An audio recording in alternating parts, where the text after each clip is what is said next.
સમાચારો જોઈએ વિસ્તારથી સૌથી પહેલા વાત કરવી છે એક રસપ્રદ કિસ્સાની જે ગુજરાતમાં થઈ શકે, કારણ કે ગુજરાતના નેતાઓ શું છે કે ફોટા પડાવવામાં, મીડિયામાં છવાઈ જવા માટે, ચમકવા માટે હંમેશા આતુર હોય છે અને એના માટે કંઈ પણ કરી જતા હોય છે, પણ જેવા કેમેરા હટે આ નેતાઓની અસલિયત સામે આવતી હોય છે અને આવું જ કંઈક થયું છે બનાસકાંઠામાં।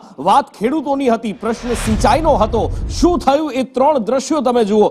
ખેડૂતોની હાજરીમાં પહેલા શોબાજી કરવામાં આવી, સૌની યોજના એકથી બીજે પાઇપલાઇન अथवा तो केनालो जोड़वामां आवी छे, एमां पाणी शरू करायुं। खेडूतोने तकलीफ पड़ी रही हती, सिंचाई माटे रवि पाक लेवानो छे, वारंवार रजूआत करवामां आवी। 8 तारीखे पाणी छोड़वामां आव्युं, पण जेवा केमेरा हट्या के पाणीनी पाइपलाइननुं मोढुं बंद करी देवामां आव्युं, पाणी छोड़वानुं बंद करी देवामां आव्युं। केनालमां फरी संदेश न्यूज द्वारा आ धारदार रीते अहेवाल रजू करवामां आव्यो। गांधीनगरने हचमचावी देवामां आव्युं, कारण के वात खेडूतोनी हती, सवाल जगतना तातनो हतो अने एना माटे थईने संदेश न्यूजे एक लड़त चलावी। संदेश न्यूज द्वारा अहेवाल प्रसारित કરવામાં આવ્યા બાદ ફરી એકવાર આ પાણી હવે શરૂ કરવામાં આવ્યું છે। જો કે કેનાલ અત્યારે સૂકી ભટ પડી છે, પણ જ્યાં મૂળ સ્ત્રોતથી પાણી છોડવાનું છે ત્યાં પાઇપલાઇનમાં પાણી છોડી દેવામાં આવ્યું છે અને થોડા જ દિવસોની અંદર હવે એ પાણી પહોંચી જશે બનાસકાંઠામાં અને એ પાણી ફરી એકવાર શરૂ થઈ જશે। ધવલ જોડાયા છે મારી સાથે લાઈવ। ધવલ, नेताओं शोबाजी करता होय छे, 25 गामना खेडूतोनो सवाल हतो, हजारों खेडूतोनो आ सवाल हतो, पण जाणे मानवता मरी परवारी होय, संवेदनहीन नेताओ थई गया होय एम फोटा पडावी अने केनालनुं पाणी बंध करी दीधुं।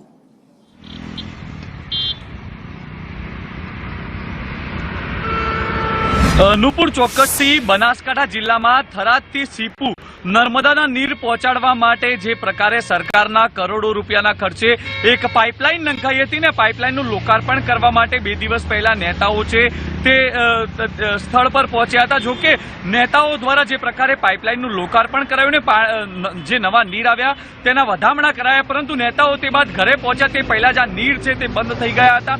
છેલ્લા 2 દિવસથી આ નવા નીર છે તે બંધ થઈ ગયા હતા। ખેડૂતોએ આ નવા નીર આવ્યા તેને લઈને અનેક સપનાઓ જોયા હતા, પરંતુ નવા નીર બંધ થતા આ ખેડૂતોના સપનાઓ ઉપર પાણી ફરી વળ્યું હતું। તેને લઈને સંદેશ ન્યૂઝ દ્વારા 25 ગામના ખેડૂતો માટે જે તેમની લડત હતી ને તેને જ લઈને સંદેશ ન્યૂઝ દ્વારા જે અહેવાલ પ્રસારિત કરાયો। સંદેશ ન્યૂઝના અહેવાલ બાદ નેતાઓ અને તંત્ર જાગ્યા છે। સંદેશ ન્યૂઝનો નેતાઓના તાઇફા સામેનો જે આ અહેવાલ હતો તેને લઈને અત્યારે તો તંત્ર દ્વારા ફરી પાણી શરૂ કરવામાં આવ્યું છે। અત્યારે રામસણ નજીકથી આ પાણી છે તે શરૂ કરી દેવામાં આવ્યું છે, એટલે કે હવે જે આ 25 ગામના ખેડૂતો છે તેમને સિંચાઈ માટેનો જે પ્રશ્ન હતો તે પ્રશ્નનું નિરાકરણ આવ્યું છે। સંદેશ ન્યૂઝના અહેવાલ બાદ તંત્ર જાગ્યું છે અને ફરી આ પાણી છે તે શરૂ કરવામાં આવ્યું છે। તેને લઈને ક્યાંક ને ક્યાંક અત્યારે તો 25 ગામના ખેડૂતોમાં ખુશીની લહેર પ્રસરેલી જોવા મળી રહી છે। નુપુર, ખેડૂતોમાં ખુશીની લહેર છે અને ખેડૂતો સંદેશ ન્યૂઝનો આભાર માની રહ્યા છે, પણ આમાં આભારની કોઈ વાત નથી। અમારી ફરજ છે, અમે કહીએ છીએ તમારી સાથે, સત્યની સાથે, અને હંમેશા બસ એને જ વળગીને અમારું કામ કરી રહ્યા છીએ। અને આજે અમને પણ આનંદ છે કે ખેડૂતો માટે એ 25 ગામના ખેડૂતોને હવે સિંચાઈની સુવિધા ફરી એકવાર શરૂ થઈ છે, પણ આગળ